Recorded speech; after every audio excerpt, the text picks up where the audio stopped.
Hi guys, welcome to Vaishnavi audio novels. நான் உங்கள் வைஷ்ணவி. இன்னைக்கு நம்ம கேட்க போகிற கதை காதல் மட்டும் இல்லை, மனசை தொட்டுருக்கும் ஒரு பயணம். உன் அருகில் உருகும் நான். இந்த கதையை முழுசா கேளுங்க, உங்கள் மனசில் யாரோ ஒருத்தர் கண்டிப்பாக நினைவுக்கு வருவாங்க. வாங்க கதைக்குள்ளே போகலாம். சாப்டர் 2, மீண்டும் சந்திப்பு.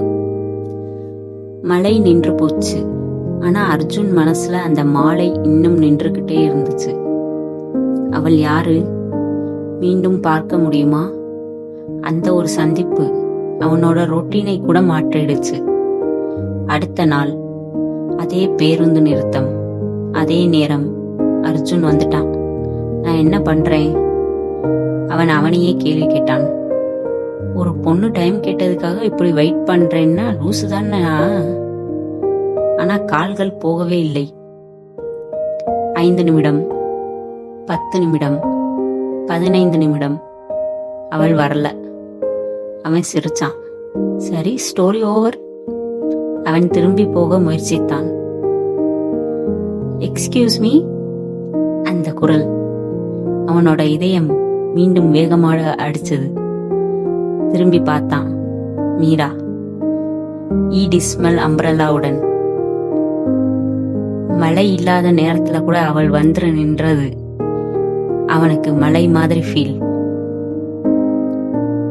நீங்க இன்னும் இங்கேதானே? அவள் சிரிச்சா. அர்ஜுன் உடனே பதில் சொல்ல முடியல. அதாவது நான் ஆக்சுவலி வெயிட் பண்ணீங்களா? அவள் கேள்வி கேட்டா. அவன் ஒரு செகண்ட் சைலன்ஸ். இல்ல, ஜஸ்ட் வந்தேன். அவள் சிரிச்சா. நான் லேட்டு, சாரி. அந்த சாரி கூட அவனுக்கு ஸ்பெஷலா தான் தோணுச்சு. நேற்று தேங்க்யூ சொல்லவே இல்லை டைம் சொன்னதுக்கு. அதுக்காக இவ்வளவு ஃபார்மலா வேண்டாம். அவன் சிரிச்சான். அப்போ ஃப்ரெண்டா இருக்கலாமா? அவள் கேட்டா. அந்த ஒரு வார்த்தை ஃப்ரெண்டு, அவனுக்கு அது ஒரு ஆரம்பம் போல் இருந்தது. நான் மீரா, நான் அர்ஜுன். 2 பேர் கை கொடுத்தாங்க. மழை இல்லாத நாள், ஆனா புதிய காதல் மெல்ல ஆரம்பிக்குது. அந்த நாள்ல இருந்து அது ஒரு பஸ் ஸ்டாப் இல்ல, அது அவர்களுக்கான பிளேஸ், அவர்களோட சின்ன உலகம். காதல் எப்போ ஆரம்பிக்குதுன்னா தெரியுமா?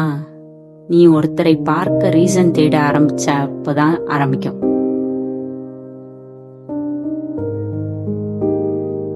இந்த எபிசோடு உங்களுக்கு பிடிச்சிருந்தா லைக் பண்ணுங்க, ஷேர் பண்ணுங்க. வைஷ்ணவி ஆடியோ நாவல்ஸ் சேனலை சப்ஸ்கிரைப் பண்ணி பெல் ஐக்கான் கிளிக் பண்ணுங்க. கமெண்ட்ல உங்க தாட்ஸை சொல்லுங்க. அடுத்த சாப்டர்ல உங்களை சந்திக்கிறேன். அது வரைக்கும் பாய்.